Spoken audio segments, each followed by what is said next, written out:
अबू जहल कहने लगा तुझे मालूम नहीं है, जो उनके करीब जाता है, जो उनके पास में जाता है, उनका चेहरा देख लेता है, वो उनका दीवाना हो जाता है, वो उनका आशिक हो जाता है, वो उनका गुलाम हो जाता है।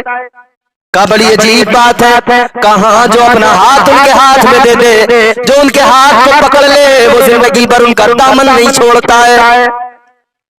का मैं भी गया था एक बार, हाथों में कंकरी लेकर गया था। मैंने कहा था बताओ मेरी मुट्ठी के अंदर क्या है, तो उन्होंने मुझसे कहा था मैं बताऊं या जो तेरी मुट्ठी के अंदर है वो खुद बताए कि मैं कौन हूं। मैं तो खुश हो गया था कि और मुश्किल हालात हो गए, सवाल मेरा आसान था, इन्होंने मुश्किल बना दिया। मगर देखते देखते उन्होंने तवज्जो डाल दी, मेरी मुट्ठी के अंदर जो कंकरियां थी उन्होंने कलमा पढ़ना शुरू कर दिया। उनके करीब जाओगे तो फिर मामलात बदल जाएंगे। तो हबीब यमनी ने कहा था फिर क्या किया जाए, कैसे पता लगे, कैसे इलाज किया जाएगा। आखिरकार ये तय हुआ कि उनको यहीं पर बुला लिया जाएगा, यहीं पर बुला लेते हैं। अल्लाह अल्लाह मेरे नबी को इनवाइट कर दिया गया। ताजदारे मदीना इमामुल अंबिया सैयदे कौनैन सल्लल्लाहु ताला अलैहि वसल्लम को इत्तला दी गई, आपको बुलावा भेजा गया। मेरे आका ने फरमाया ठीक है मैं आ जाऊंगा, अबू जहल के घर पे जाना है। अब तो अजीब अजीब लोग बातें करने लगे, मक्के के अंदर बातें होने लगी, अपने दुश्मन के घर में जा रहे हैं। वो जिसने सताया, वो जिसने तकलीफें दी, वो जो अब तक जादूगर कहता है, वो जो अब तक दीवाना कहता है, उसके घर में जाने लगे हैं। अल्लाह अल्लाह मेरे नबी रंजीदा हुए। अल्लाह तबारक व तआला ने फरमाया ऐ मेरे प्यारे महबूब गम न कर, रंजीदा न हो, तू जाएगा दुश्मन के घर में मगर चर्चा तेरा होगा, जिक्र तेरा बुलंद कर दूंगा, शान तेरी बुलंद कर दूंगा, इज्जतें तेरी बढ़ा दूंगा। अल्लाह अल्लाह मेरे नबी शान नबूवत के साथ में निकले, पूरी शान और शौकत के साथ में निकले। इधर इन काफिरों ने प्लानिंग कर ली, उतबा और शैबा भी है प्लानिंग में शामिल है। कहने लगे जब वो आते हैं तुम उनकी ताज़ीम में खड़े हो जाते हो, उनका अदब करते हो, खड़े हो जाते हो। याद रहे आज जब वो आएंगे कोई उनकी ताज़ीम को खड़ा नहीं होगा, कोई उनकी तकरीम के लिए खड़ा नहीं होगा। अबू जहल ने कहा, सब ने कहा ठीक है नहीं खड़े होंगे।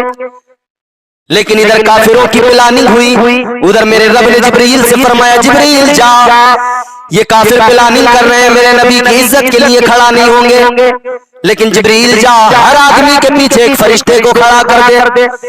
अगर वो खड़ा नहीं हो मेरे महबूब की ताज़ीम में तो कान पकड़ के फरिश्ते उनको खड़ा कर देंगे। अल्लाह अल्लाह मेरे नबी आए, इधर अबू जहल के घर में ये पूरी टीम बैठी हुई है। अल्लाह अल्लाह मेरे नबी ने जैसे कदम रखा, ये लोग तो प्लानिंग करके बैठे थे, मशवरा करके बैठे थे, खड़े नहीं होंगे। अबू जहल ने जैसे देखा नबी आए, अतबा के कोनी मारी खड़े नहीं होना, शैबा के कोनी मारी गई खड़े नहीं होना, लेकिन बुलबुल सिदरा जनाब जिब्राइल अमीन ने कान पकड़े, सबसे पहले अबू जहल को खड़ा कर दिया। ये खड़ा हुआ तो एक एक करके सारे के सारे खड़े हो गए। मेरे नबी जैसे जलवगर हुए, सारे के सारे मेरे आका को देखकर ताज़ीम के लिए खड़े हो गए। आज जो ताज़ीम मुस्तफा के लिए खड़ा होने से मना करते हैं, समझ लेना अबू जहल के कबीले से उनका ताल्लुक है, नबी के दुश्मनों की जमात से उनका ताल्लुक है। बुलबुल सिदरा ने कान पकड़ के खड़ा कर दिया, सब एक दूसरे को देख रहे हैं, अबू जहल को सब देख रहे हैं, तू किस लिए पहले खड़ा हो गया, सबका सरदार बना बैठा था, सबको मना कर रहा था, लेकिन वक्त आया तो सबसे पहले खुद खड़ा हो गया। अल्लाहु अकबर मेरे नबी अपनी जगह पर बैठ गए। बुलबुल सिदरा ने अबू जहल के कान छोड़े, धड़ाम से नीचे गिर गया, बैठ गया। ये बैठा, सारे के सारे बैठ गए। हबीब यमनी ने कहा मैं आपकी बारगाह में आया हूँ, आपके पास आया हूँ, दो सवाल करने हैं मुझे। मेरे आका ने फरमाया बोलो क्या सवाल करने हैं। कहने लगा मैंने सुना है तुमने नबूवत का ऐलान किया है, तुम कहते हो तुम अल्लाह के नबी हो। मेरे आका ने फरमाया हाँ मैं अल्लाह का पैगंबर हूँ, अल्लाह ने मुझे नबूवत और रिसालत से सरफराज फरमाया है, अल्लाह ने मुझे नबूवत से नवाजा है, मैं आखिरी पैगंबर हूँ, आखिरी नबी हूँ। अल्लाह अल्लाह मेरे नबी की जबान से जब इतना सुना तो वो कहने लगा अगर आप वाकई अल्लाह के नबी नबी हैं और अबू जहल कहता है आप जादूगर हैं। तो मेरा आपसे एक सवाल है, मैं दो सवाल करूंगा, एक सवाल मेरा होगा जवाब आपका होगा, दूसरा सवाल भी आपका होगा जवाब भी आपका होगा। अल्लाह अल्लाह मेरे नबी ने फरमाया बोल। कहने लगा मैं जानता हूँ, मुझे मालूम है, मुझे पता है किसी भी जादूगर का जादू जमीन पे चलता है, आसमान पे नहीं चलता है। मेरे नबी ने फरमाया कहना क्या चाहता है? कहने लगा अबू जहल तुम्हें जादूगर बताता है, मैं तुम्हें समझना चाहता हूँ तुम जादूगर हो कि नहीं। मेरे नबी ने फरमाया बोल क्या चाहता है? कहने लगा अगर तुम जादूगर हो तो जादू जमीन पे चलेगा, आसमान पर नहीं, और अगर नबी हो तो आसमान पर भी तुम्हारी हुकूमत चलेगी। अगर तुम अल्लाह के पैगंबर हो तो तुम्हारा आसमान पर भी अल्लाह तुम्हारे साथ में ये खास करम फरमाएगा कि तुम्हारे सदक़े में मौजिज़ात का ज़हूर फरमाएगा। अल्लाह अल्लाह कहने लगा अगर तुम अल्लाह के वाकई सच्चे नबी हो तो आसमान के चांद के दो टुकड़े करके दिखा दो। मेरे नबी ने हबीब यमनी का हाथ पकड़ा, आका लेकर गए एक बुलंद मकाम पर, एक पहाड़ पर खड़े हो गए। अभी दोपहर का वक्त है, उजाला फैला हुआ है, लेकिन मेरे आका ने नबूवत वाली उंगली से इशारा किया। सूरज निकला हुआ था मगर सूरज छुप गया, अंधेरा छा गया। अल्लाह अल्लाह नबी ने दूसरा इशारा किया, चांद निकल कर आ गया। ये मेरे आका के इशारे का कमाल है। दूसरा इशारा किया, चांद निकल के आया। फिर मेरे आका ने अपनी उंगली का इशारा किया, खुदा की कसम मेरे नबी की उंगली का इशारा हुआ, चांद दो टुकड़ों में बट गया, एक पूरब में एक पश्चिम में दो टुकड़ों में तकसीम हो गया। मेरे आका ने फरमाया ए हबीब सुनो, अगर तुम कहो तो चांद को अब वापस छोड़ दूं, और अगर चाहो तो कयामत तक के लिए ऐसे ही इसे छोड़ दिया जाए। अल्लाह अकबर। कहने लगा नहीं आका जोड़ दीजिए। मेरे आका ने फिर इशारा फरमाया, चांद जो दो टुकड़ों में बट गया था वापस जुड़ गया।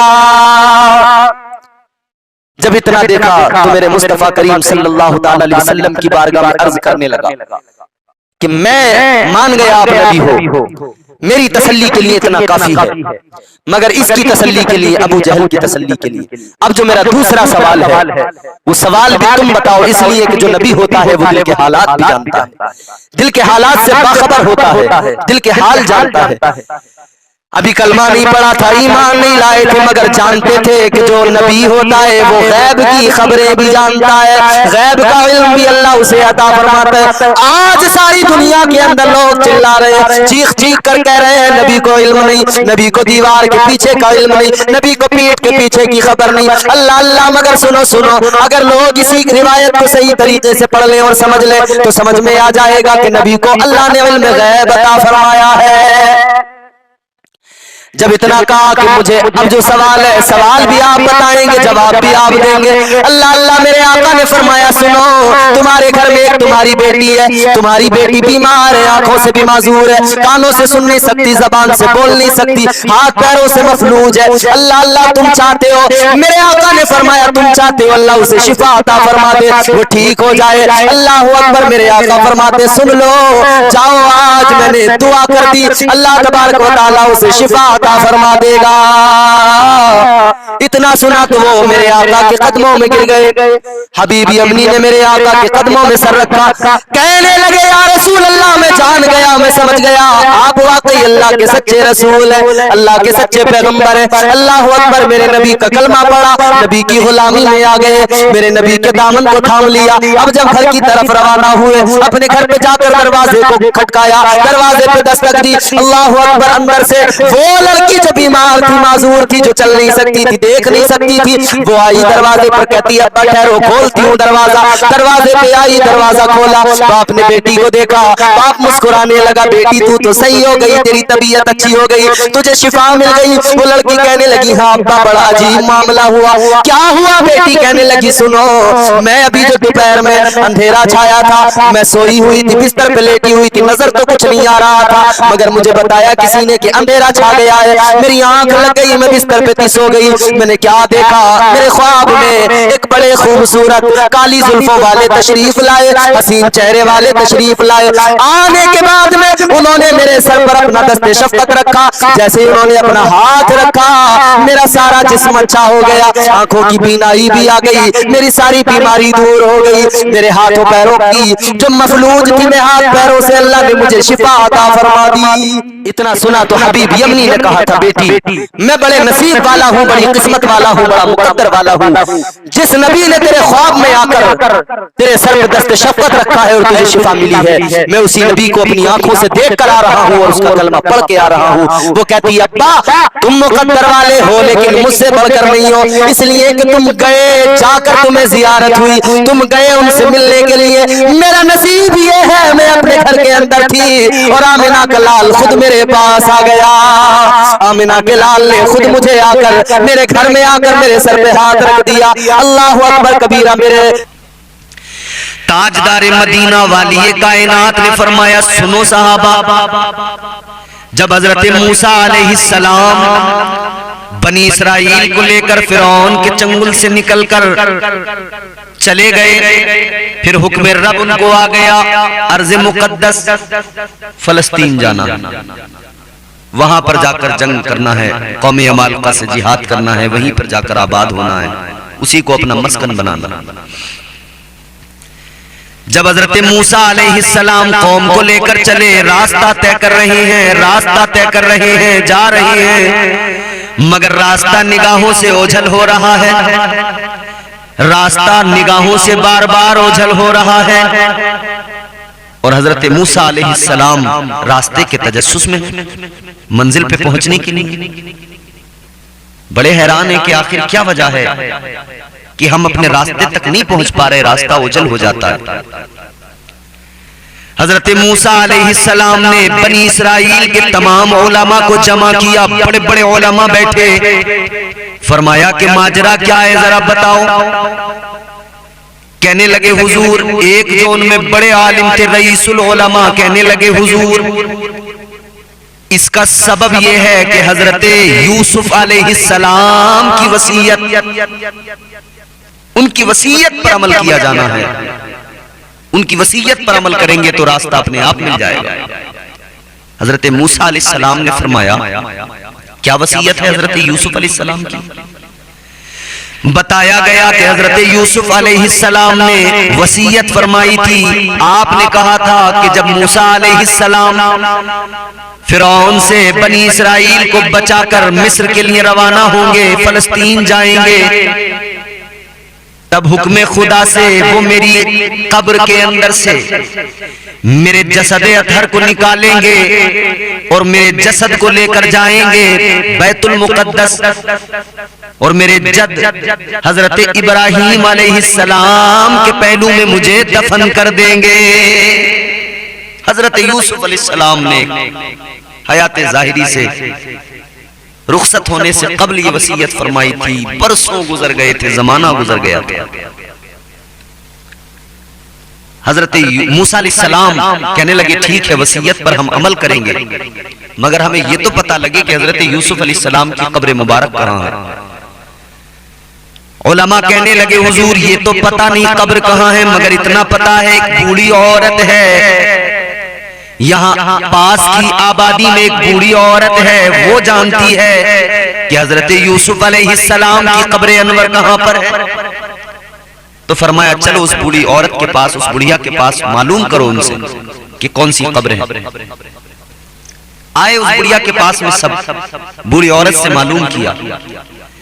इतना सुना तो वो बूढ़ी औरत कहने लगी, ऐ पैगंबरे खुदा, मैं बता तो दूंगी मगर इसके बदले में मुझे कुछ चाहिए। मैं कब्र का पता तो बताऊंगी मगर बदले में मुझे भी तो कुछ चाहिए।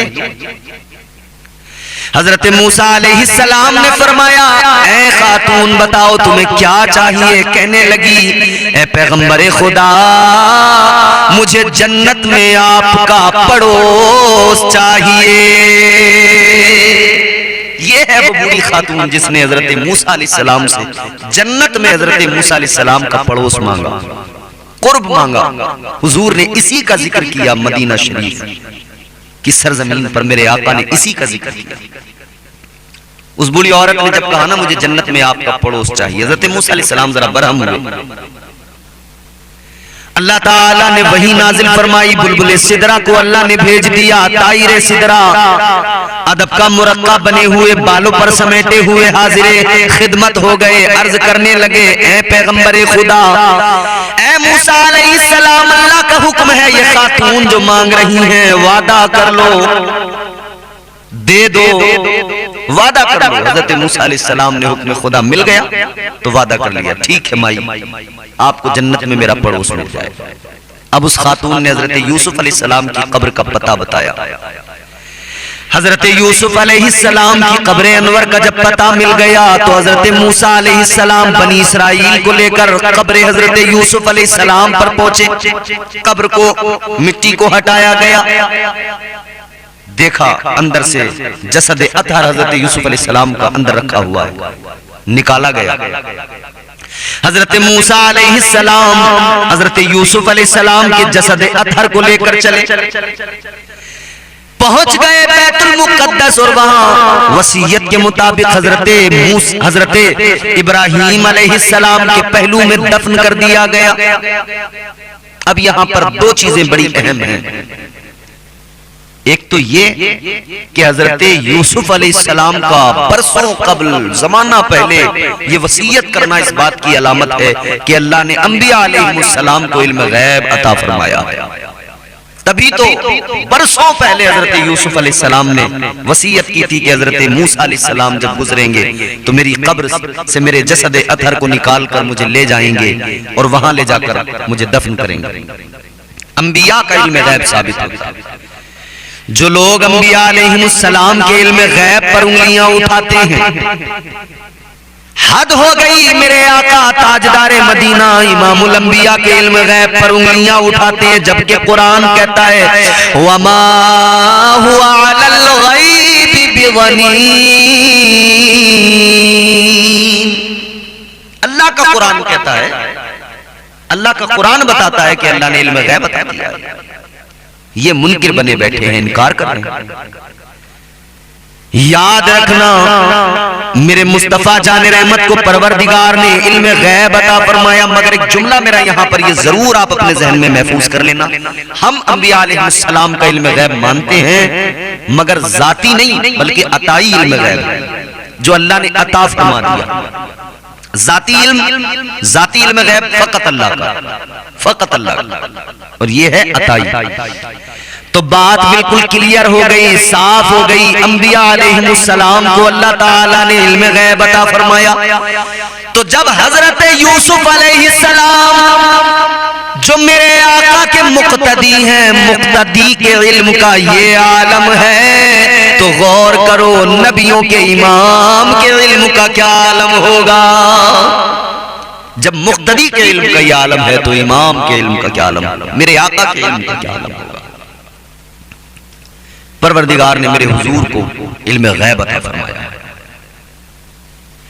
और कोई गैब क्या तुमसे नेहा हो भला, मेरे इमाम फरमाते हैं, इमाम अहले सुन्नत, और कोई गैब क्या तुमसे नेहा हो भला, जब ना खुदा ही छुपा तुम पे करोड़ों दुरूद। दूसरी बात जो यहां हमें मालूम होती है वो ये है कि हजरत यूसुफ अलैहिस्सलाम के जसद अतहर को निकाला गया, जमाने के बाद में निकाला गया, साल गुजर गए, मगर जिस्म बिल्कुल सलामत। इससे ये पता लगा कि अल्लाह ने अंबिया अलैहिस्सलाम के जिस्मों को जमीन से, मिट्टी से महफूज रखा है, हर चीज से महफूज रखा है। यानी जमीन, मेरे आका की हदीस भी है, जमीन अंबिया अलैहिस्सलाम के अजसाम को खा नहीं सकती है, नुकसान नहीं पहुंचा सकती। तो पता लग गया कब्रों में जिस्म भी महफूज है अंबिया अलैहिस्सलाम और वो जिंदा है। तो जब हजरत यूसुफ अलैहिस्सलाम का जिस्म अतहर कब्र में सलामत, तो सोचो, गुंबदे खजरा के मकीन मेरे आका इमामुल अंबिया का जिस्मे अतहर बदरजे ऊला कब्र में सलामत भी है, और साथ साथ मेरे आका ऐसे जिंदा कि उनके दर से खैरात मांग कर लोग जिंदगी पाते हैं।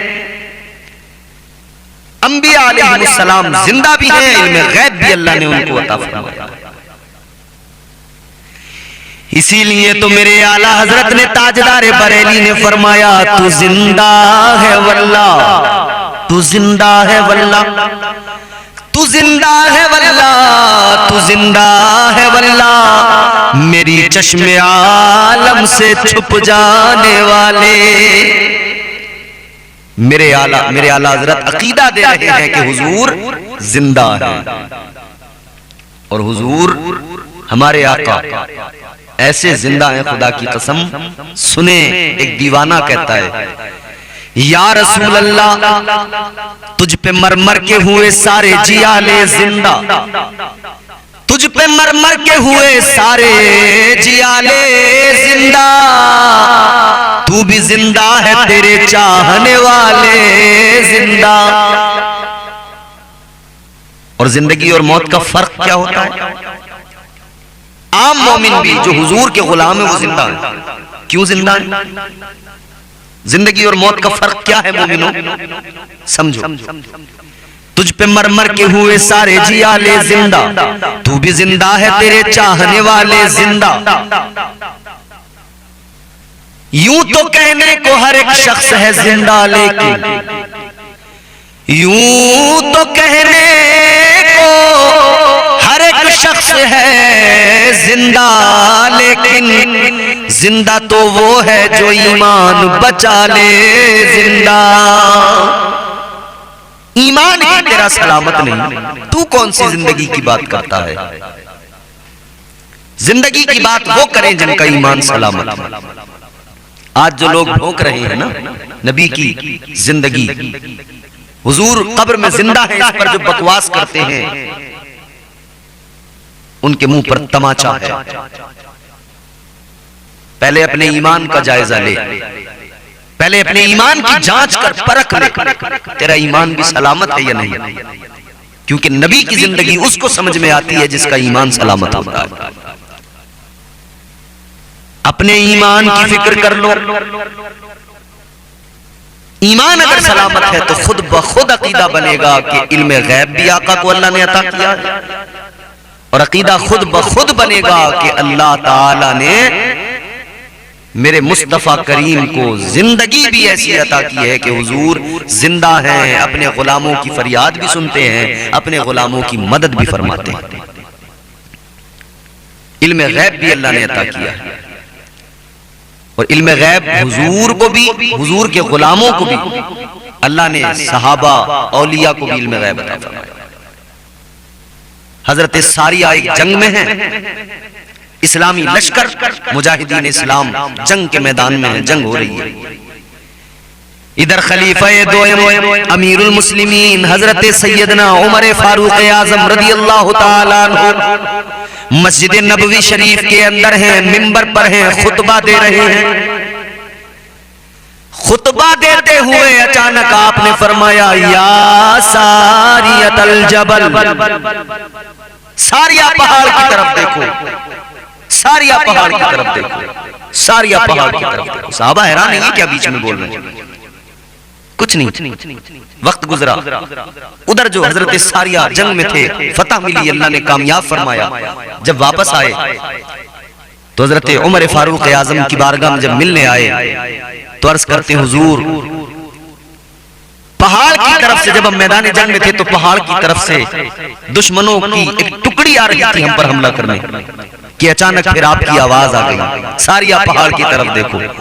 तो हुजूर जब मैंने आपकी आवाज को सुना फौरन उस तरफ तवज्जो की और हमने उन पर गलबा पा लिया। अल्लाहु अकबर। ये हजरत उमर फारूक आजम का है इल्मे गैब।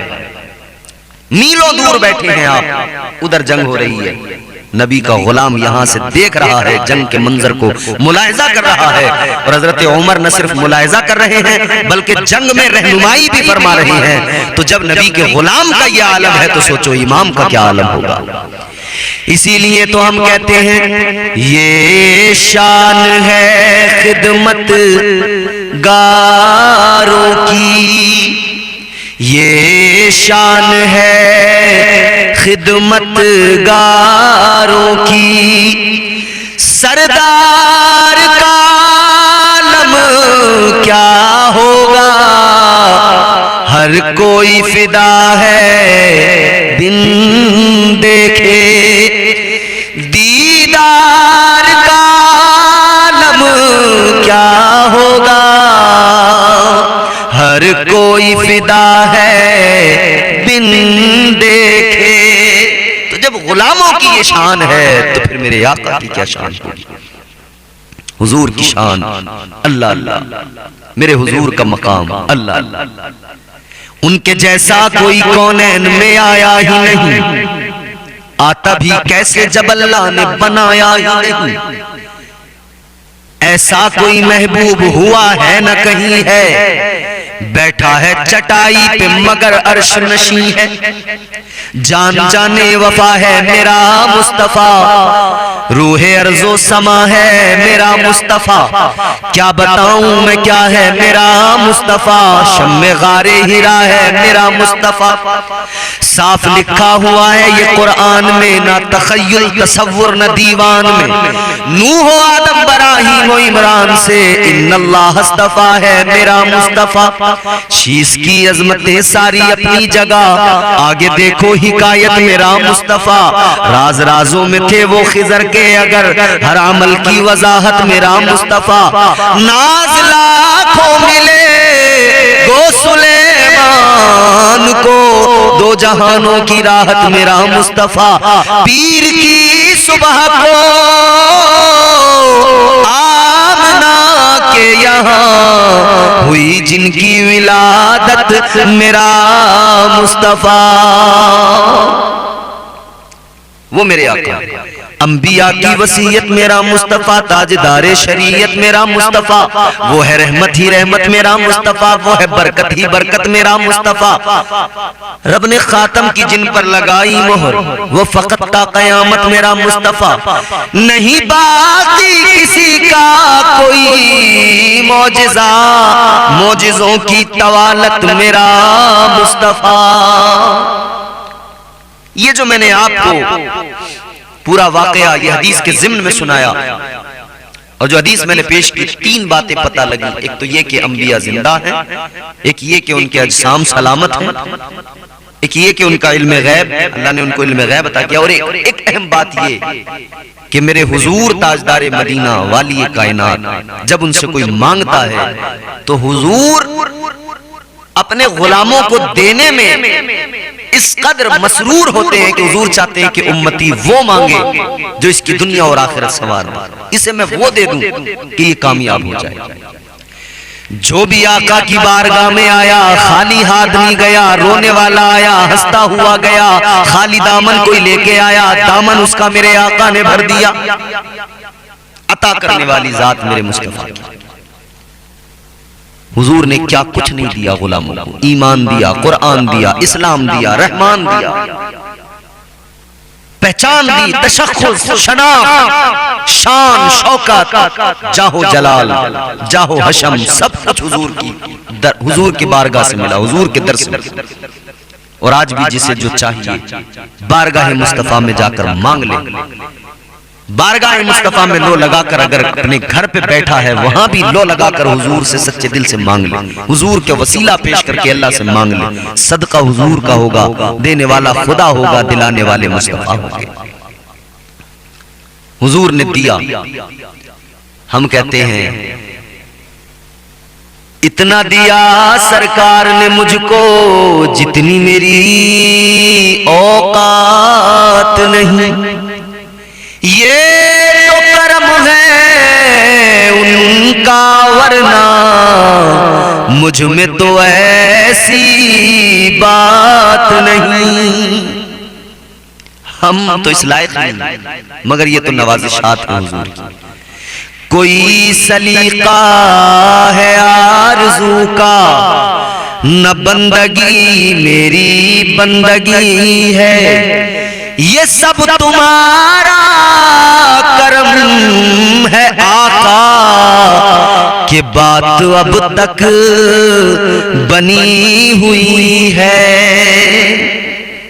जो भी हुजूर की बारगाह में दामन फैला कर आया, हुजूर ने उसे नवाजा। जो भी आया बारगाह मुस्तफा में फैजियाब होकर लौटा, हुजूर ने बड़ा नवाजा गुलाम।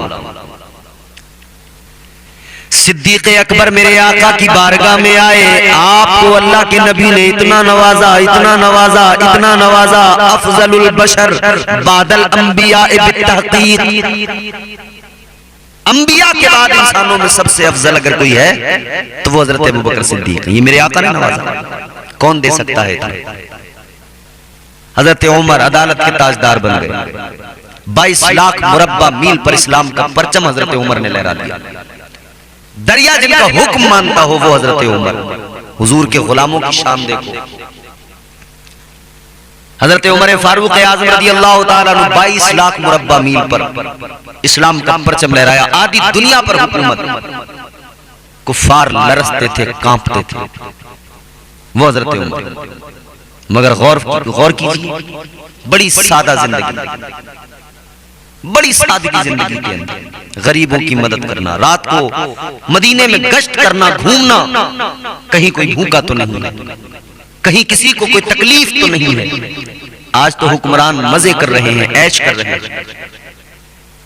हजरत उमर फारूक आज़म गश्त करते थे, अगर कोई भूखा है, अगर किसी को परेशानी है, रात में उसकी मदद करते, राशन पहुंचाते, लोगों की खबर लेते, खैर ख्वाह इतने बड़े अल्लाह।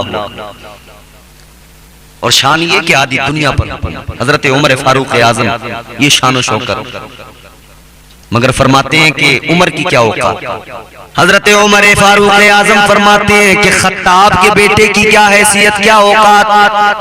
मैं ऊंट चराता था, ऊंट मुझसे लाइन में खड़े नहीं होते थे। फरमाते हैं उमर तो वो है जिससे ऊंट लाइन में खड़े नहीं होते थे। ये तो रसूलुल्लाह सल्लल्लाहु अलैहि वसल्लम की पावर है कि आज आधी दुनिया पर गलबा और आधी दुनिया पर इस्लाम का परचम है। आधी दुनिया आपके हुक्म को मानती है। फरमाते हैं आधी दुनिया अगर मेरा हुक्म मान रही है, ये मेरा कमाल नहीं, ये मदीने वाले आका का कमाल है। मेरा क्या, मैं तो ऊंटों को कतार में खड़ा नहीं कर पाता था। आज दुनिया मेरे हुक्म को मान रही है, मेरे हुक्म पे कतार में खड़ी।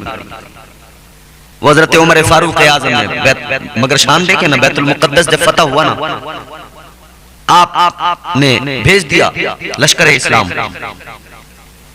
फतह नसीब नहीं हो रही थी, फतह नहीं मिल रही थी। खत आया कि आपको बुलाया जा रहा है। यहूदियों ने कहा था कि अपने लीडर को बुलाओ, अपने हाकिम को बुलाओ, खलीफा को बुलाओ। हजरत उमर फारूक आज़म चले, अपने खादिम को साथ लेकर चले। सवारी है, लेकिन आपने गुलाम को ऊंटनी पर बैठा दिया, ऊंट पर बैठा दिया। फरमाया तुम बैठो। कहता नहीं हुजूर आप बैठो। आपने फरमाया नहीं, तू मेरा खादिम है, मगर तू बैठ। उसने कहा नहीं हुजूर मेरी क्या जरूरत, मैं बैठूं, आप सवारी पर बैठे, मैं गुलाम हूं, मैं आपके साथ खादिम हूं, पैदल चलूंगा। आपने फरमाया अच्छा एक काम करो, कुछ दूर मैं सवारी पर बैठूंगा, तुम पैदल चलोगे, फिर कुछ दूर तुम सवारी पर बैठोगे, मैं पैदल चलूंगा। इसी तरह बारी बारी हम पैदल भी चलेंगे, सवारी पर भी बैठेंगे। आपने हुक्म दे दिया और यही हुआ। हजरत उमर फारूक आज़म सवारी पर बैठे तो वो गुलाम पैदल चलता। जब वो गुलाम का नंबर आता तो उसको सवारी पे बिठाते, आप पैदल चलते। इसी तरह से सफर करते रहे। जब पहुंचे बैतुल मुक़द्दस शहर में दाखिल हुए, हजरत उमर फारूक आज़म जब शहर में दाखिल हो रहे हैं, उस वक्त में नंबर गुलाम का सवारी पे बैठने का। उसने कहा हुजूर शहर में दाखिल हो रहे हैं, आप बैठे? कहा नहीं, नंबर 13 बैठे, खादिम बैठे। हजरत उमर फारूक आज़म ने खादिम को सवारी पर सवार किया, लेकर चल रहे हैं, आप पैदल। वहां यहूदियों के बड़े बड़े आलिम, उन्होंने देखा तो मालूम किया ये जो सवारी पर हैं ये हैं तुम्हारे हाकिम। तो बताया गया, मुसलमानों ने बताया नहीं नहीं वो तो उनका खादिम है, वो जो पैदल आ रहे हैं वो हमारे खलीफा हैं। इतना सुना तो यहूदी आलिम अपने किताबें उन्होंने जो पढ़ा था उन्होंने समझ गए फौरन। उन्होंने जो है मस्जिद अक्सा की चाबियां ली और फौरन हजरत उमर फारूक आजम के हवाले कर दी। कहने लगे कोई जंग नहीं, कुछ नहीं, आप ये चाबियां रखिए। कहा क्या मतलब? कहने लगे हमने किताबों में पढ़ा था आखिरी पैगंबर आखिरी रसूल का एक नाइब आएगा, एक उनका गुलाम आएगा, मगर उसकी शान ये होगी आधी दुनिया का हाकिम होगा, आधी दुनिया पर हुकूमत होगी, मगर शान ये होगी जब आएगा खुद पैदल चलेगा, सवारी पर गुलाम को बिठाएगा, सवारी पर खादिम को बिठाएगा। कोई जंग नहीं हुई। चाबियां बैतुल मुकद्दस की मस्जिद अक्सा की हजरत उमर के हवाले कर, ये शान है हजरत उमर की। आधी दुनिया पर हुक्म ये हुजूर की बारगाह से मिला है सब कुछ, ये हुजूर ने अता फरमाया। हजरत उस्मान गनी इस्लाम के लिए बड़ा अपना माल पेश किया, अपनी दौलत इस्लाम की खातिर पेश की। पेश कर देते हैं हम नजराना अपनी जान का, मरहला आता है जब इस्लाम तेरी शान का। राह हक में जितना गल्ला पास था सब दे दिया, अल्लाह अल्लाह देखिए ये हौसला उस्मान का। हजरत उस्मान गनी तो क्या इनाम मिला, कितना नवाजा हुजूर ने, यके बाद दीगर। हुजूर ने अपनी दो बेटियां हजरत उस्मान के निकाह में दी, पहले एक, फिर वो दुनिया से रुखसत हो गई तो दूसरी बेटी हुजूर ने हजरत उमर को, हजरत उस्मान गनी को अपनी बेटी उनके निकाह में दी। जुन्नूरैन का खिताब मिला। हजरत उस्मान गनी को हुजूर ने नवाजा। मौला अली शेरे खुदा दामाद पैगंबर हैदर कर्रार कितना नवाजा। शेरे खुदा का खिताब भी मिला, जुल्फ़िकार भी अता फरमाई, और मुस्तफा ने अपनी प्यारी लाडली चहीती बेटी हजरत सैयदा फातिमतुज़ ज़हरा के साथ मौला अली का निकाह भी फरमा दिया। हुजूर ने फरमाया अली तुम दुनिया में भी मेरे भाई हो, आखिरत में भी मेरे भाई हो। अपना दामाद बनाया, प्यारी बेटी हजरत सैयदा फातिमतुज़ ज़हरा के साथ निकाह कर दिया। हुजूर की बारगाह में जो आया हुजूर ने नवाजा। काले रंग का एक हबशी गुलाम आया, हुजूर ने नवाजा, इस उम्मत का इमाम बना दिया। फारस से चलकर एक गुलाम आया, हुजूर ने बहुत नवाजा। हुजूर के दर की नौकरी की तो हुजूर ने इस उम्मत का पेशवा और रहबर और इमाम बना दिया। फारस से चलकर आए, अच्छा रोम से चलकर जनाब हजरत सुहैब आए, हुजूर ने इज्जतों का ताज उनके सर पे सजा दिया। जो भी बारगाह रिसालत माब में आया, जो भी आका की बारगाह में आया, इज्जतें मिली। कौन देता है देने को मुंह चाहिए, देने वाला है सच्चा हमारा नबी। मेरे आला हजरत ने बड़े अच्छे अंदाज में हुजूर की अजमत, हुजूर की नात का, हुजूर की अजमतों का जिक्र किया। फरमाते हैं सबसे औला हमारा नबी, सबसे औला हमारा नबी। उसकी आंखों में तो आंसू होंगे, वो आकर अल्लाह की बारगाह में रोएगा, कहेगा मौला जुर्म कर लिए बख्श दे, माफ कर दे। अल्लाह फरमाता है फिर मैं दो तरफ से कर्म करूंगा, मेरा बंदा आएगा यूं हाथ उठाएगा ऊपर को तो मैं ऊपर से कर्म करूंगा, अपने बंदे के सारे गुनाहों को माफ फरमा दूंगा। बेशक बेशक सुभान अल्लाह। तू आ तो सही, हाथ फैला तो सही, तू मांग तो सही, उसकी रहमतें तो इंतजार कर रही हैं। तुझे फुर्सत नहीं मिली, तुझे 10 मिनट नमाज को फुर्सत नहीं, तू रात को बिस्तर पे लेट के 4 घंटे की मूवी देख लेता है मोबाइल में। ईशा की नमाज तुझ पर गिरा गुजरती है, मगर 3 घंटे की मूवी तुझ पर भारी नहीं पड़ती। और ये नौजवान तबका बैठा है, अब तो नौजवानों से लेके बुजुर्गों तक, बुढ़ों तक सबके हाथ में मोबाइल है। एक गांव में हम इमामत करते थे, ताहिर भाई, एक गांव में हम इमामत करते थे, गौर से सुनियो मेरी बात। एक गांव में हम इमामत करते थे तो हमने वो साहब बड़ा मोबाइल ले लिया, दुनिया ले रही थी, हमने ले लिया। एक बुड्ढे ने नमाज पढ़नी छोड़ दी। मैंने कहा क्यों छोड़ी? बोले इमाम साहब इतना बड़ा मोबाइल रख रहे हो, तुम्हारे पीछे नमाज कैसे हो जाएगी? मैंने कहा अच्छा। तो उन दिनों तो उसने खूब बगावत करी। अभी कुछ महीनों पहले मैं उस गांव में प्रोग्राम में गया था, तो मैं जो गुजर रहा था गाड़ी में, मैंने देखा चौपाल पे बुड्ढा बैठा हुआ इतने बड़े मोबाइल में फिल्म देख रहा, वही वाला जिसने मेरे पीछे नमाज पढ़नी छोड़ी थी। मैंने कहा इसने तो मोबाइल के चक्कर में मेरे पीछे नमाज पढ़नी छोड़ दी, अब तो ये बड़े मजे से देख रहा।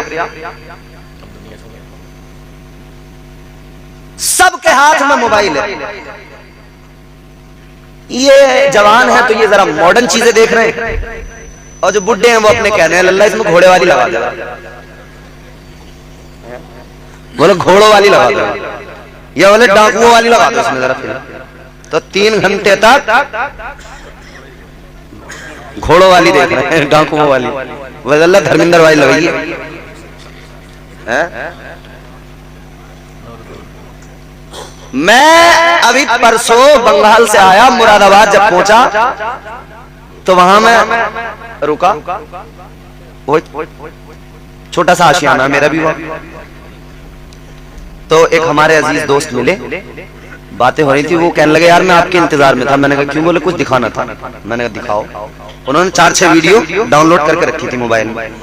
कह रहे दिखाना ये चाहता हूँ कि हम, बोले आप मौलाना तकरीर करते हो, नौजवानों को कहते रहते हो नौजवान नौजवान रील देख रहे हैं, नौजवान रील। बोले जरा देखियो। तो उन्होंने दिखाया तो बुड्ढे बुढ़िए सब रीलें बना रहे हैं। एक बुड्ढे की इतनी लंबी दाढ़ी है और एक बुढ़िया उसकी दांतों की बत्ती भी हिल रही है, मगर दोनों नाच रहे हैं। अरे दांतों की बत्ती हिल रही है मगर बुढ़िया यूं कर रही है, लाल दुपट्टा। क्या अजीब जमाना आ गया, जिसे देखो उसे मतलब इसमें इतना मजा आ रहा है, इतना मजा आ रहा। 3-3 घंटे 4-4 घंटे इसमें तो बर्बाद कर दिए। 10 मिनट नमाज के बड़े भारी लग रहे हैं। 10 मिनट की रात को जब सोते हो ना, जब रात को बिस्तर पे लेटते हो, नींद आती है? आती है? बोलो। हर रात सोते हो ना, हर सुबह उठते हो ना। जब रात को जब सोए ना, ये क्या है नींद? सैयद साहब किबला बैठे तायद फरमाएंगे, फरमाया गया नींद जो है ना, नींद ये मौत है। क्या है? हल्की मौत। ताजदारे मदीना के गुलामों रात को बिस्तर पे सोए, फरमाया गया ये नींद हल्की मौत है। इसीलिए तो कितने लोग ऐसे जो सुबह को उठ ना सके, रात को सोए मगर सुबह का सूरज नहीं देख पाए। रात को सोते हो, मौत आ जाती है, तो जब सुबह को आंख खुलती है, उठते हो, तो सबसे पहले अल्लाह का शुक्र अदा किया करो। ऐ मौला, ऐ परवरदिगार, तेरा बड़ा फजल है, तेरा बड़ा एहसान है। ऐ मेरे मौला, मैं रात मर गया था, तू मुझे हर सुबह नई जिंदगी अता करता है। सुभान अल्लाह, सुभान अल्लाह। तो उसका शुक्र अदा करने के बजाय नाफरमानी। बात को वहीं लेके चलते जहां से शुरू हुई। शैतान से पहले कोई शैतान नहीं था, वो पहला। उसे किसने बहकाया? हमने तो कह दिया शैतान ने बहका दिया। यहां बड़े से बड़ा जुर्म करके कह दिया शैतान ने बहका दिया। शैतान को किसने बहकाया?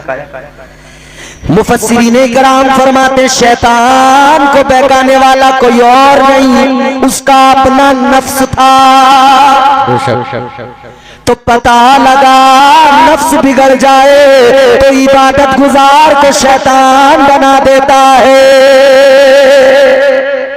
तो इसे तो पाक करना बहुत जरूरी है। ये नापाक हो गया, बिगड़ गया तो सारा मसला ही खराब हो जाएगा। कैसे होगा पाक? क्या तरीका है? नफ्स को पाक करने का तरीका क्या है? कैसे पाक होगा? 3 बातें हैं और यूं समझ लो कूजे में समंदर है। फकत 3 बातें हैं। सूफिया की मुकम्मल तालीम का निचोड़ है, बुजुर्गों की तालीमात का लुब्बे लुबाब है। फरमाते 3 काम, बंदा 3 काम करे। क्या?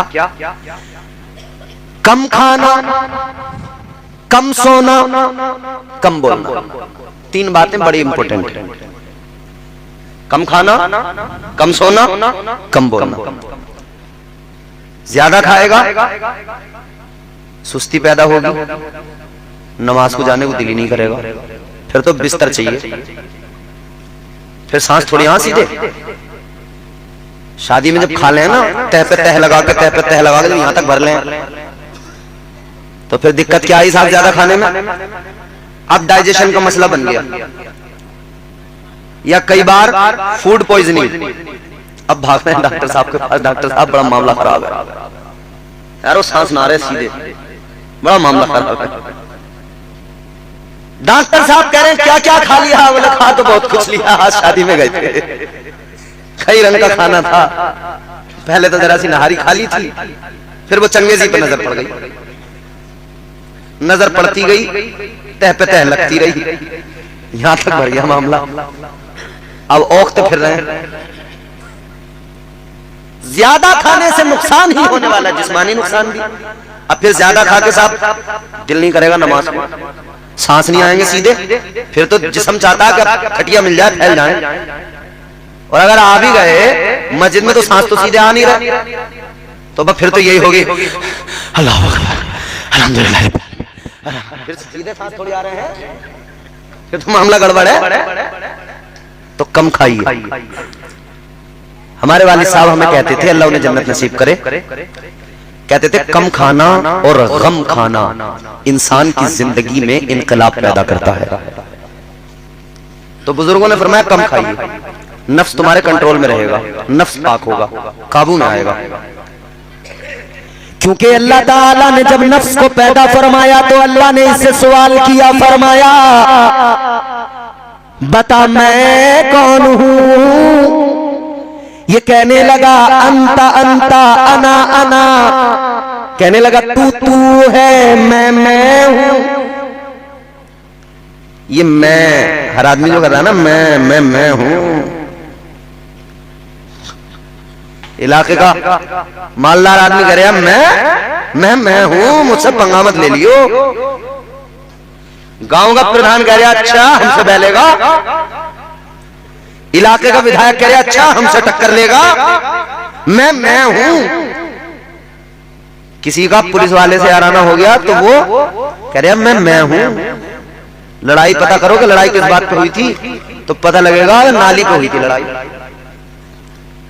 इसकी घरवाली ने नाली साफ करी तो हमारे दरवाजे की तरफ कर दिया कचरा, इस बात की लड़ाई। और फिर आ गई नाक पे, तो अब मैं चल पड़ी, मैं नाक की लड़ाई लड़ूंगा अब मैं। ये मुसलमान जो कौम है ना, ये नाक की लड़ाइयों में बर्बाद है। ये अनानियत के चक्कर में पीछे हो गई, वरना कोई दुनिया में पैदा हुआ है जो मुसलमान के साथ आंखें मिला सके? किसी माँ ने पैदा किया है ऐसा? अरे आंखें मिलाना तो छोड़ो, हजरत उमर का नाम अगर कहीं लिया जाता था तो फिर बड़े बड़े जो अपने आप को जंगजू कहते थे ना, उनके पसीने छूट जाया करते थे सिर्फ नाम सुनने के बाद। ये मुसलमान की तारीफ है, मुसलमान की शान है। मगर नाक की लड़ाइयां आपस में लड़ी जा रही हैं, एक दूसरे से लड़ रहे हैं, खानदान खानदान लड़ रहे हैं, मोहल्ले मोहल्ले लड़ रहे हैं, एक गांव पार्टियां चार, झगड़े के कभी भी इम्कानात लगे रहते हैं कि झगड़ा हो सकता है। बात को जल्दी से नहीं, अनानियत अल्लाह को पसंद नहीं। याद रखना तू किसी और से न हारेगा। अच्छा लगे तो आप बोल देना, अच्छा न लगे तुम्हारी मर्जी। तुम अपनी जेब अपनी दाद में रखना, अपनी दाद अपनी जेब में रखना। हम कल दूसरी जगह सुनाएंगे, वहां वाले लोग हमें दे देंगे दाद, वो कह देंगे सुभान अल्लाह। तू किसी और से न हारेगा, तुझको तेरा गुरूर मारेगा। बेशक बेशक बेशक।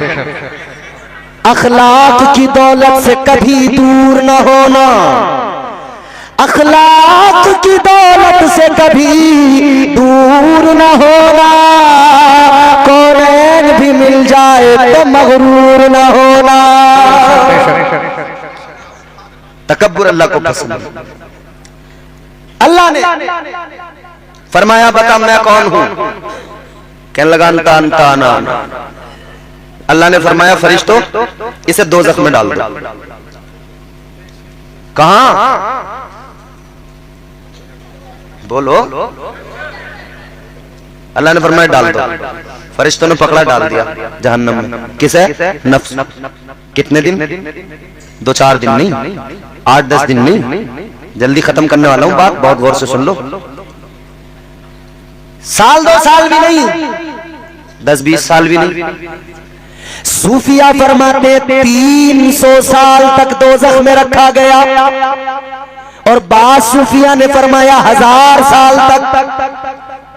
चलो अगर 300 भी मान लें तो कितने होते हैं 300 साल? जमाने इधर से उधर हो जाते हैं। 60 साल में आदमी निकल जाता है इधर, तो 60 साल की जिंदगी पे इतराने वाले, 70 साल पे इतराने वाले नाक की लड़ाइयां छोड़ दे। अल्लाह ने नफ्स को 300 साल दोज़ख में रखा, अज़ाब दिया, 300 साल के बाद में निकाला। फिर अल्लाह ने फरमाया बता मैं कौन हूँ? कहने लगा अंता अंता अना अना, कहने लगा तू है, मैं हूँ। लोगों जरा सोचो, 300 साल का अज़ाब था मगर इस पर फर्क नहीं पड़ा, इसका जवाब वही रहा। अब तो तुम्हें समझ लेना चाहिए कितना खतरनाक होता है, कितना जिद्दी होता है नफ्स। अल्लाह ने फिर फरिश्तों को फरमाया दोज़ख में डाल दो। फिर पकड़ा, फिर डाल दिया, फिर 300 साल। 300 साल बाद में फिर निकाला। फिर अल्लाह ने फरमाया बता मैं कौन हूं? कहने लगा अंता अंता ना। फिर इसका जवाब नहीं बदला, फिर वही जवाब था तू है, मैं हूं। फरिश्ते बोले या अल्लाह 3 बार सवाल कर लिया, इसका जवाब नहीं बदलता, क्या करें? फिर दोज़ख में डाले। अल्लाह ताला ने फरमाया फरिश्तों अब दोज़ख में मत डालो। ऐ फरिश्तों अब दोज़ख में मत डालो। क्या करें? अल्लाह ने फरमाया फरिश्तों एक काम करो, इस पर भूख का बोझ डाल दो, इस पर सजदों का बोझ डाल दो। फिर वही किया गया, नफ्स के ऊपर भूख का बोझ डाला गया, नफ्स के ऊपर सजदों का बोझ डाला गया। जब नफ्स पर ये बोझ आया तो फिर अल्लाह ने फरमाया बता मैं कौन हूँ? अब ये नफ्स कहने लगा तू मेरा परवरदिगार है। पता लगा इसका जवाब यूं ही नहीं बदल जाता, ये यूं ही काबू में नहीं आ जाता। कैसे काबू में आता है? मिजाज मिल गया। जब इस पर भूख का बोझ आए तब काबू में आता है, जब सजदों का बोझ आए तब काबू में आता है। तो अल्लाह ने निजाम भी वही दिया, साल में 1 महीना रमजान दिया ताकि अपने नफ्स पर भूख का बोझ डालकर इसे काबू में किया जाए। अल्लाह ने 5 वक्त की नमाजें फर्ज की ताकि नफ्स पर सजदों का बोझ डालकर इसे काबू में किया जाए। पता लगा नफ्स अगर काबू में आ गया तो बंदा कामयाब हो गया। नारे तकबीर, नारे रिसालत, उलमाए अहले सुन्नत। लगा तू अपनी जबान से भी लोगों को तकलीफ पहुंचाने लगा, तू अपने हाथ से भी लोगों को तकलीफ पहुंचाने लगा। ये किसने सिखाया तुझे? ये शैतान ने तुझे इस पे तैयार किया। शैतान ने तेरे दिलो दिमाग पे काबू किया, शैतान ने तुझे तैयार कर लिया। तू कैसा कम अकल निकला, तू भी तैयार हो गया। क्या ही अच्छा होता कि अल्लाह ताला ने तुझे अकल दी है, तुझे नबी ये पाक की उम्मत में पैदा किया है, सोचने समझने का मादा दिया है और मुस्तफा की प्यारी शरीयत अता की है, आका का प्यारा किरदार दिया है। कितना अच्छा होता तू शैतान के बहकावे में ना आता, तू अपने अल्लाह के फरामीन को देखता और नबी की सुन्नतों को देखता, नबी की शरीयत पे अमल करता। खुदा की कसम अगर तू अल्लाह के एहसान को मानता, अल्लाह के महबूब के एहसान को मानता, तू हर हाल में अल्लाह का शुक्रगुजार बन जाता। नारे तकबीर, नारे तकबीर, नारे रिसालत, नारे रिसालत। सरकार की आमद, सरकार की आमद, जश्न ईद मिलादुन नबी, नारे तकबीर। मगर ईमानदारी से बताओ, सुबह जब हम अपने बिस्तर से उठते हैं, सुबह को जैसे ही आंख खुली नाफरमानियां शुरू कर दी, नमाज फजर की छोड़ी नाफरमानी, आंख खुलते ही पहला काम क्या? हाथ इसका अपनी चारपाई के सराहने पर है, कुछ तलाश कर रहा है। क्या? मोबाइल। सबसे पहले मोबाइल उठाया, देखने लगा रात किस किस ने व्हाट्सएप पे मैसेज किए, फेसबुक पे किस किस ने स्टोरी लगाई, किसने क्या स्टेटस लगाया। तेरी आंख खुली तो बेदार हो गया। यहीं रुकना एक सेकंड के लिए, नबी की एक हदीस सुना दूं। मुस्तफा का फरमान है, आका ने ऐलान किया, नींद जब बंदे को आती है यह हल्की मौत है, सबसे हल्की मौत, सबसे हल्की मौत है। तू रात तो मर चुका था, सुबह तुझे किसने बेदार किया, किसने नई जिंदगी अता की। अगर तू इतना सोच लेता तो सुबह उठ के स्टेटस न देखता, व्हाट्सएप का मैसेज न देखता, बल्कि तेरे कान उस मैसेज को सुनते जो मस्जिद से हय्याल सला हय्याल फला की आवाज बनकर तेरे कान में आ रहा था। ऐ मेरे अजीजों, अगर अल्लाह ताला के एहसान को याद कर लेते तो उस मैसेज को सुनते जो अल्लाह ताला की जानिब से सुबह को मस्जिद से आवाज गूंजी, अल्लाह अकबर की सदा बुलंद हुई, मगर तूने उस मैसेज को न सुना। तू यहाँ मोबाइल उठाकर व्हाट्सएप पे मैसेज देखने लगा, स्टेटस देखने लगा। तू भूल गया मैं रात मर गया था, मुझे सुबह को जिंदगी किसने अता की? वो जिंदगी अता करने वाला तुम्हारा मेरा परवरदिगार है। किस बात पे इतराना है? हर रोज रात को मर जाओ, अगर अल्लाह जिंदगी सुबह को न दे, आंख नहीं खुल सकती। बोलो, आंख नहीं खुल सकती सुबह। रात को प्लान बनाकर सोए, सुबह को फला जगह पर जाएंगे, ये करेंगे वो करेंगे, सुबह बना के रात को सोया है और ये नहीं जानता कि सुबह आंख भी खुलेगी या नहीं खुलेगी। आप मेरी बात समझ रहे हैं? समझ रहे हैं ना? अगर अल्लाह ताला के एहसानात को याद कर लिया होगा, बहुत अच्छा माइक है तुम्हारा, वाकई जवाब नहीं है माइक का। कौन है माइक वाले भाई साहब? चच्चा बिल्कुल नाराज मत होना, बहुत ही शानदार माइक है। गांव वालों, रोज जल से पढ़ रहा हूं, रोज थका हुआ आदमी हूं, आवाज बैठी हुई है, मगर इनका माइक है जो मैं बोल रहा हूं, वरना मैं बोल नहीं पाता। अच्छा माइक है, थोड़ी बहुत तो मशीन है भाई, मशीन तो मशीन ठहरी। अरे मियाँ, आदमी का क्या भरोसा, मैं वही तो बता रहा हूं, सुबह को आंख ना खुले है भरोसा? खुदा के बंदो, माइक पे झगड़ा तो करने लगे, कभी ये भी सोच लेते कमेटी वालों, ए नहीं, बिल्कुल आराम से बैठे, केतली यहां रखो चाय की, जिन्हें चाय पीनी होगी हमारे ओला में खुद ले लेंगे आप अपने आप, और बिल्कुल डिस्टर्ब मत करो, आराम से बैठो। थोड़ी देर अगर बुलवाना है तो, कोई भी गड़बड़ नहीं करनी है। अब तुम्हें सुननी है बात, मेरा थोड़ा सा मूड बना दो आप बस, फिर इंशाल्लाह मैं तुम्हारा ऐसा मूड बनाऊंगा, याद रखोगे। आओ जरा जहन करीब करो अजीजाने गिरामीउल कद्र,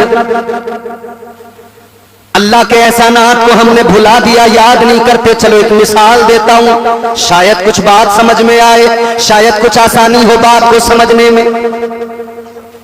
आपके यहां जब कोई बीमार होता है, तबीयत खराब होती है, क्या करते हैं? डॉक्टर के पास लेके जाते हैं, दवाई दिलवाते हैं। आप डॉक्टर साहब के पास लेके पहुंचे, वो दवाई देंगे, अगर उससे कंट्रोल हो गया तो ठीक है, नहीं तो फिर आप अब तक गांव के डॉक्टर से दवाई ले रहे थे, फायदा नहीं हुआ तो शहर में चले गए,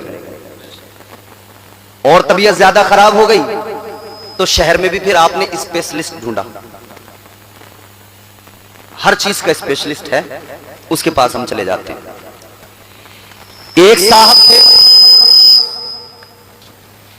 साहब थे, उन्हें दिल का दौरा पड़ा, तबीयत बिगड़ी। सुनो सुनो, बड़ी लतीफ बात है, झूम जाओगे।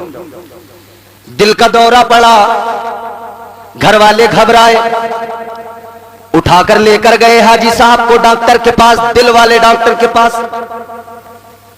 डॉक्टर ने चेक किया, जांचें कराई, वेंटिलेटर मशीन पर लिटा दिया, ऑक्सीजन लगा दी। अगर ऑक्सीजन लगा के भी बात नहीं बन रही तो बाईपाइप मशीन लगा दी गई। पूरा ख्याल रखा जा रहा है।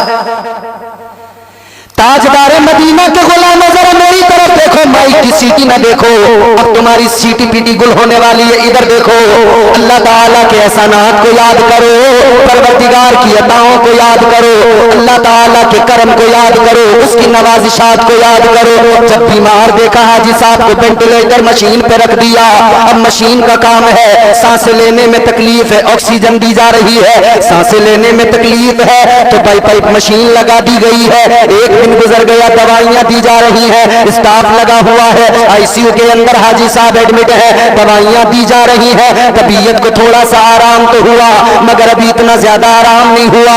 एक दिन गुजर गया, दूसरा दिन आया, अजीजों दूसरे दिन भी वहां पर ख्याल रखा गया। अब दूसरा दिन गुजरा, तीसरा दिन आ गया, तीसरे दिन भी वहां पर ख्याल रखा गया। 3 दिन हुए तो तबीयत भी अच्छी हो गई, तबीयत को भी आराम आ गया। जब तबीयत अच्छी हुई, तबीयत को आराम आया, जब सुकून मिला, डॉक्टर ने फिर 3 दिन बाद में चेक किया। चेकअप करने के बाद में डॉक्टर ने भी कह दिया ठीक है अब हाजी साहब घर चले जाओ, अब जो है दवाई खाते रहना, अब आप छुट्टी लेकर चले जाइए। इधर डॉक्टर ने डिस्चार्ज की पूरी फॉर्मेलिटीज पूरी करने के बाद में बिल तैयार हुआ, बिल बनाकर हाजी साहब को दिया गया। हाजी साहब ने बिल को जैसे ही देखा, बिल देखा तो आंखों में आंसू आ गए। बिल के पर्चे पे नजर पड़ी तो रोने लगे। डॉक्टर ने रोते हुए देखा तो कहने लगा हाजी साहब क्या हुआ? कहने लगा शायद मैंने आपकी औकात से ज्यादा बिल बना दिया इसलिए रोने लगे। कहता है हाजी साहब 1 लाख का बिल बना दिया मैंने, शायद आपकी औकात से ज्यादा हो गया। इतना सुना तो हाजी साहब कहने लगे डॉक्टर तेरे बिल की वजह से नहीं रोया, 1 लाख क्या 2 लाख का होता तब भी हंस हंस के दे के जाता। तो कहा हाजी साहब रोने की वजह क्या? अब जुमला सुनना अगर दिल पे लगे तो बताना। का क्यों रोए फिर जब पैसों की कमी नहीं है, हैसियत ठीक ठाक है, तो रोने की वजह क्या? इतना सुना तो और आंखों में आंसू आए और हाजी साहब ने रोकर कहा डॉक्टर तेरे दिल पे नजर पड़ी तो मुझे अल्लाह का करम याद आ गया, मैं अल्लाह के करम को याद करके रोने लगा, अल्लाह की अताओं को याद करके रोने लगा। डॉक्टर ने कहा क्या मतलब है? कहने लगे सुन ले, मेरी तबीयत खराब हुई, तूने मेरा ख्याल रखा, तेरे स्टाफ ने 3 दिन ख्याल रखा, ऑक्सीजन बराबर लगाई है, ऑक्सीजन मुझको दी। अब जुमला सुनना, तवज्जो से सुनना, एक एक बात, एक जुमला भी मिस नहीं होना चाहिए। डॉक्टर कहने लगा तुमने ऑक्सीजन दिया, स्टाफ लगा दिया, दवाइयां दी।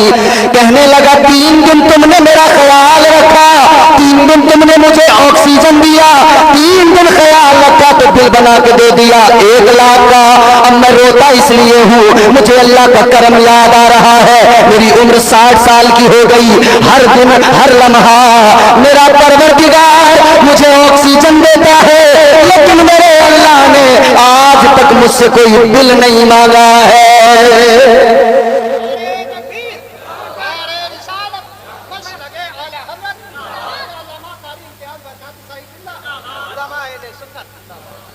डॉक्टर मसनूई ऑक्सीजन दे तो बिल बनाता है, अल्लाह हर दिन हर लम्हा हर वक्त ऑक्सीजन दे रहा है। अल्लाह ने कोई बिल मांगा? नहीं मांगा।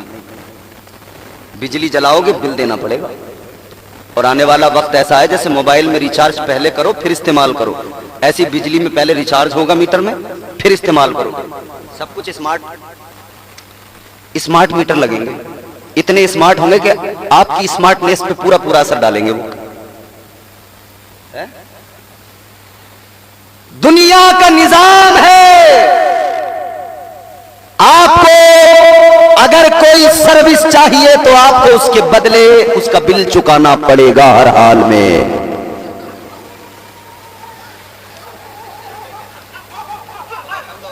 चलो चलो कोई नहीं,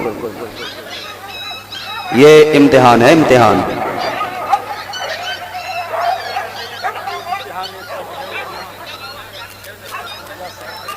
ए बच्चों नीचे बैठो, नीचे बैठो, ए बेटी नीचे बैठ, ए बच्ची, ए बेटा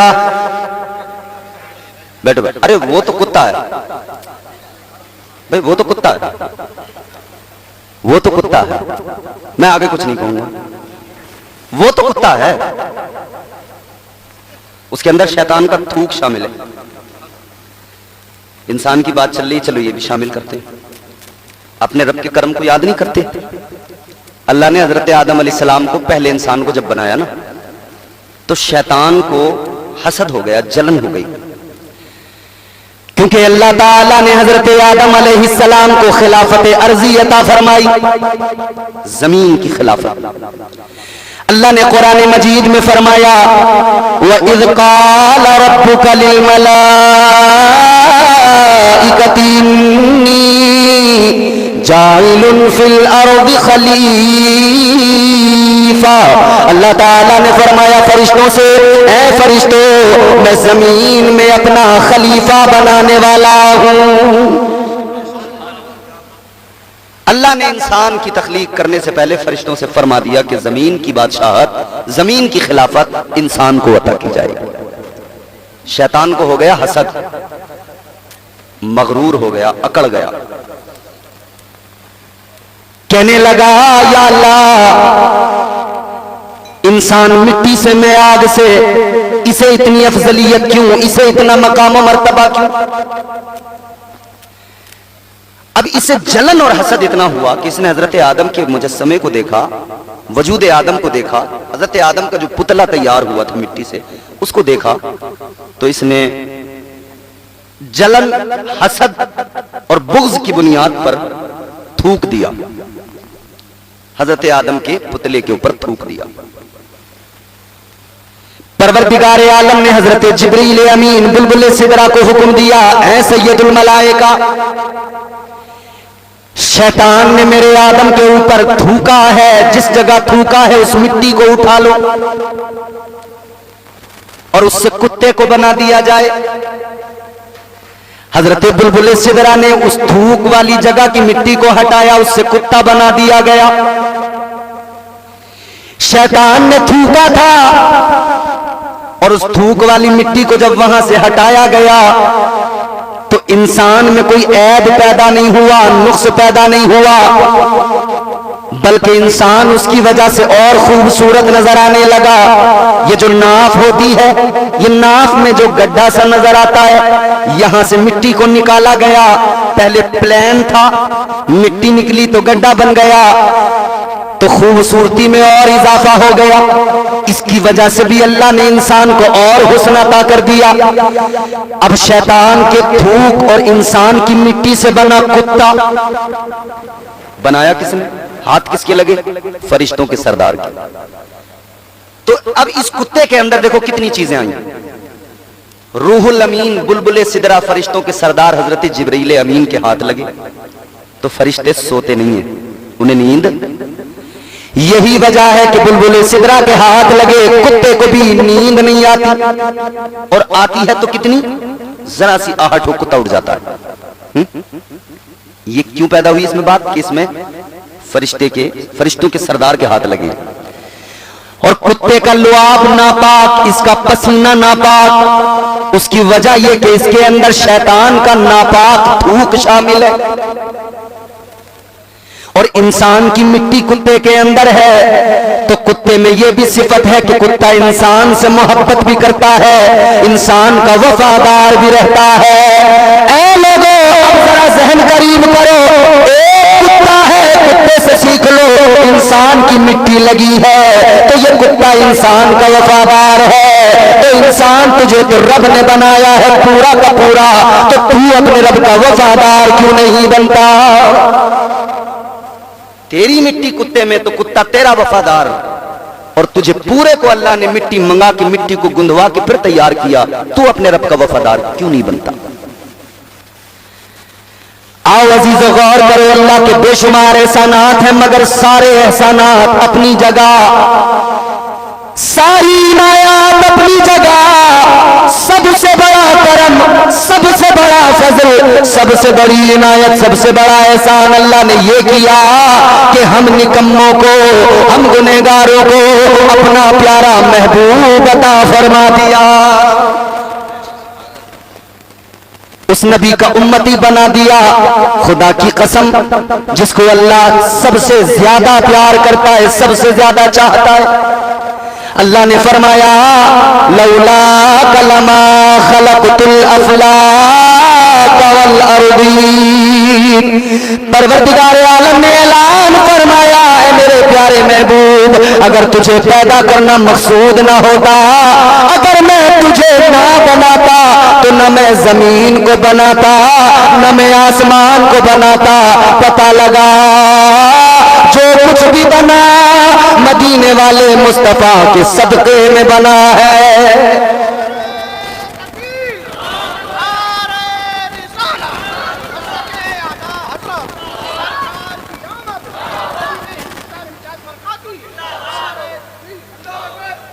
तो ये सबसे बड़ा एहसान है कि नहीं अल्लाह का?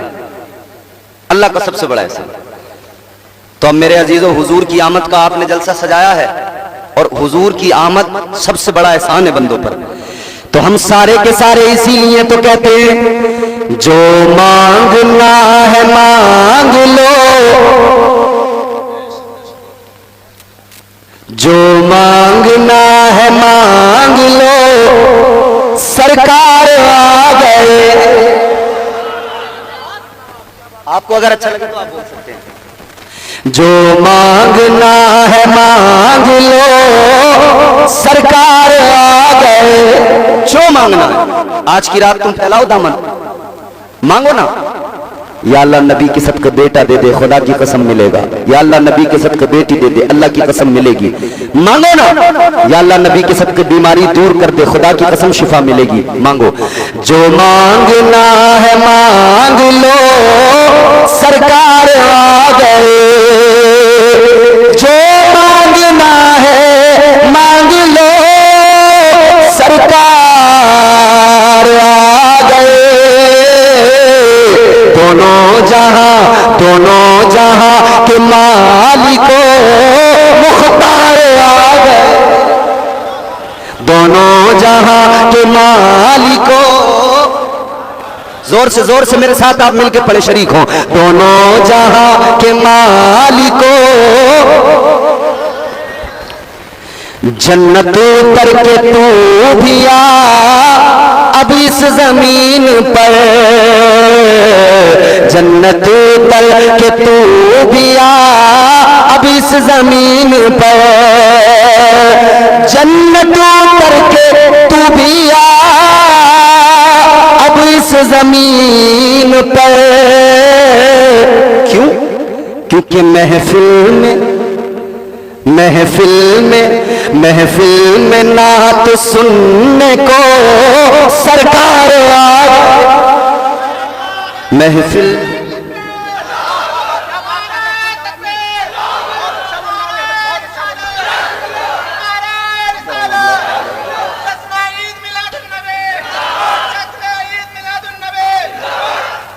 महफिल में नात सुनने को, याद रखना नबी की नात पढ़ी जा रही है, तुम ही नहीं अल्लाह के फरिश्ते भी सुन रहे हैं। और हम यहां पढ़ रहे हैं मदीने में बोलो मुस्तफा, और रूहानी तौर पर नबी महफिल में मौजूद हैं। हम यहां से पुकारे वहां वो सुने, मुस्तफा की समात पे लाखों सलाम। दूरों नजदीक के सुनने वाले वो कान लाले करामत पे लाखों सलाम। महफिल में ना तो सुनने को सरकार आ गए। महफिल में ना तो सुनने को। इजाजत हो तो एक शेर और सुना दूं?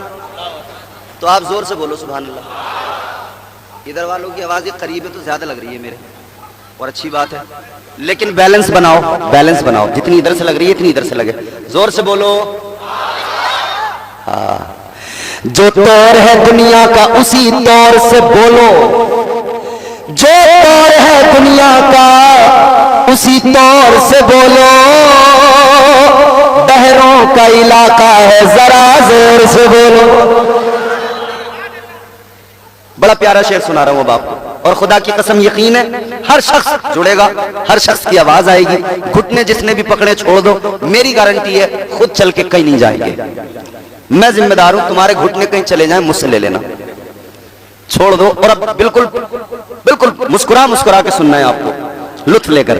जो मांगना है मांग लो, सरकार आ गए आजादियां दिलाने गुलामों को कैद से। बड़े प्यारे लोग हैं आप, अब आपका मूड बनने लगा है। ये शेर आपकी नजर है, मिसरे सुनेंगे खुदा की कसम मचल उठेंगे। आजादियां दिलाने, आजादियां दिलाने गुलामों को कैद से, आजादियां दिलाने गुलामों को कैद से। आकाए आकाए दो जहां शहे अबरार आ गए, आकाए दो जहां शहे अबरार आ गए। जो मांगना है मांग